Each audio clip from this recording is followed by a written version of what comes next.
पर एक लाडले की नौसत आई, ऐसी नौसत जिसने पाकिस्तान की मिट्टी की बरकत खत्म कर दी। और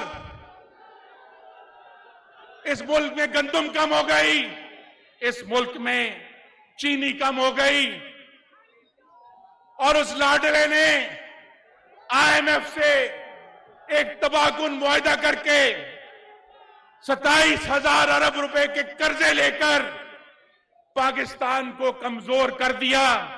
यहां मेरे भाई सेनेटर अफनानुल्लाह मौजूद हैं, तो जो उस लाडले की नौसत थी, उनके मरहूम वालिद मेरे बुजुर्ग जनाब मुशाहिदुल्लाह खान साहब ने जो शेर कहे थे वो पढ़ के मैं ख्वाजा आसिफ साहब को दावत दूंगा।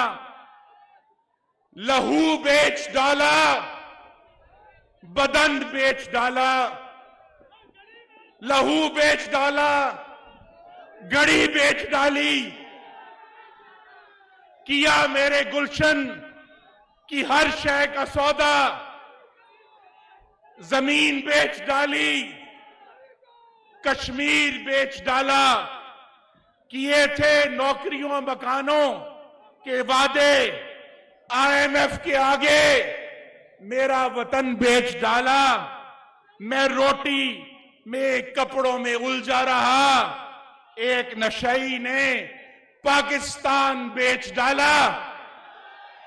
तो मेरे भाइयों, आज मुल्क जिस मुश्किल में है उसको बचाने वाले आपके सामने खड़े हैं, उसका मुस्तकबिल आपके सामने मौजूद है।